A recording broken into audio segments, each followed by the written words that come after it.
స్తోత్రం గట్టిస్తున్నాడు. అంత శక్తి ఇచ్చేవాడు. ఒకసారి 7 కిలోమీటర్లు నడవాలి, లేకపోతే $50 పెట్టాలి రానుకోని అక్కడున్న వాహన లెక్క. లేదు కదా, నేను వస్తాను. లాస్ట్ జాన్వెల్స్ గారు ఏమన్నా తెలుసా, బాబు ఈ అమ్మతో నడవాలన్నా వల్లగాలి కదా, గడిగాలి కదమ్మా. అంటే దేవుని యొక్క శక్తి ఎలా ఉంటుందంటే, పరిశుద్ధాత్మ మన మీద ఉన్నప్పుడు ఆటోమేటిక్గా మనం ఎలా ఉంటుందో తెలుసా ఏమా. పడవ ఎంత పెద్ద ఓడైనా నీళ్ళలో ఎలా ఉంటుంది, ఎంత ఓడైనా అది తేలిపోతుంది. అది ఎప్పుడు మునిగింది తెలుసా ఓడ? ఎప్పుడు దాంట్లోకి నీళ్ళు వస్తాయో అప్పుడు మునిగింది. మనిషి జీవితంలో కూడా ఎవరైనా సరే పరిశుద్ధాత్మతో నింపబడినప్పుడు ఈ లోకం అన్ని లోపలికి వచ్చినప్పుడు మునిగిపోతుంది. వాడు లేవు. అదేవిధంగా కొంతమంది ముసలోడు కాకుండా వయసు వాళ్ళు ఎవరు వస్తలే, పొద్దున్నే లేకపోతే అంటే కొత్త ఆకులు పడుతారు. 8 గంటలు 10 గంటలు పడుతారు. నాకు ఆశ్చర్యంగా ఉంది. అదే 10 గంటల బయట కూడా ఏం చేస్తుంటారు, ఇంకా బద్ధకంగా, అంటే ఏదో ఒక రోగంతో ఉంటున్నాం. గడిగాలు చేద్దామా. ఒకటి గుర్తు, లోకం నీలో ఉంది కాబట్టి నువ్వు బద్ధకస్తులు అవుతున్నావు. లోకం అంటే లోకంలో ఏముంది? శరీరాశ, నేత్రాశ, జీవకుడం ఉంది.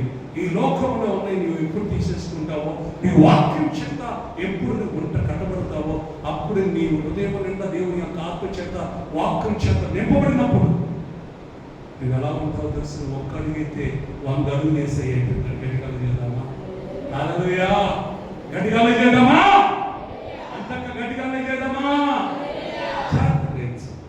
ప్రియమైన ఇశ్రాయేలుకి వెళ్ళిన తర్వాత, అక్కడికి వెళ్ళిన తర్వాత ఈ యొక్క గ్రామం నుంచి ఏ ఊరని, ఏ గ్రామని చదవండి.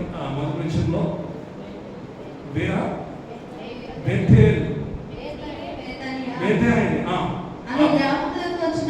వచ్చినప్పుడు ఆయన తన శిష్యులలో ఇద్దరిని చూచి, మీ ఎదుటనున్న గ్రామమునకు వెళ్ళుడి, అందులో మీరు ప్రవేశింపగానే కట్టబడి ఉన్న ఒక గాడిద పిల్ల కనబడును.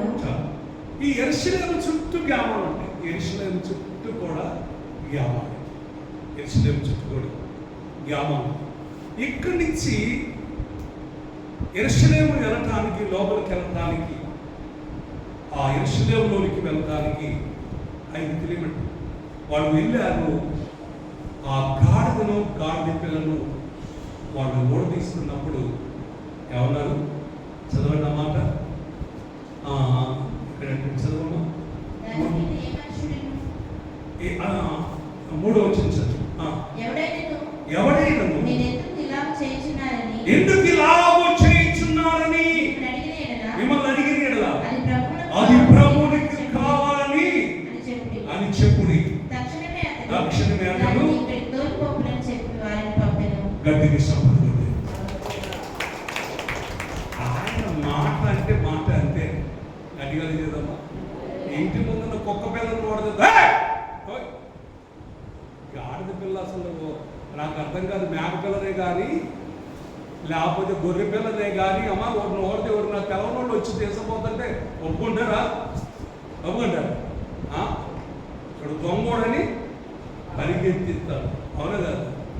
కానీ ఆ శిష్యులు వెళ్ళి నిజంగా ఆ గ్రామంలోకి వెళ్ళినప్పుడు, ఆ గ్రామంలో ఖచ్చితంగా ఇయే కనపడుతుంది. ఆ ఇంట్లో గాడిద పిల్ల కట్టేసి అవి ఓడదీస్తున్నప్పుడు యజమానుడు అన్నాడు, మీరు ఏం చేస్తున్నారు? ఎందుకు ఓడదీస్తున్నారు? ఇది ప్రభువుకి కావాల్సి. అప్పటికి వాళ్ళు ఎదురు చూస్తున్నారు. ఎక్కడికి ఎందుకని ఎవరు వస్తున్నారంట? ఎవరు వస్తున్నారు? ఇందాక చదివా కదా, ఎక్కడికి గంధంలో 9 విషయంలో ఏం చదివా? అదే ఈ రాజు దీనుడై దేని మీద వస్తున్నాడు? గాడిద పిల్ల మీద వస్తున్నాడని వాళ్ళు ఎదురు చూస్తున్నారు. గట్టిగా ఏం చేద్దామా. అమ్మో, నా గాడిద పిల్ల ప్రభువుకు కావాలంట. వాళ్ళు ఎదురు చూస్తున్నారు కనుక వాళ్ళ విశ్వాసంతో ఉన్నారు కనుక ఆ గాడిదను గాడిదలను ఇచ్చి పంపించారు. గట్టిగా చేద్దామా?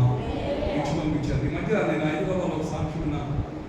ఇది 40-50 సంవత్సరాల క్రితం మాట మంచి సెంటర్ ఉంది. ఆయన హిందూ ఆయన దేవుని నమ్ముకోలేదు.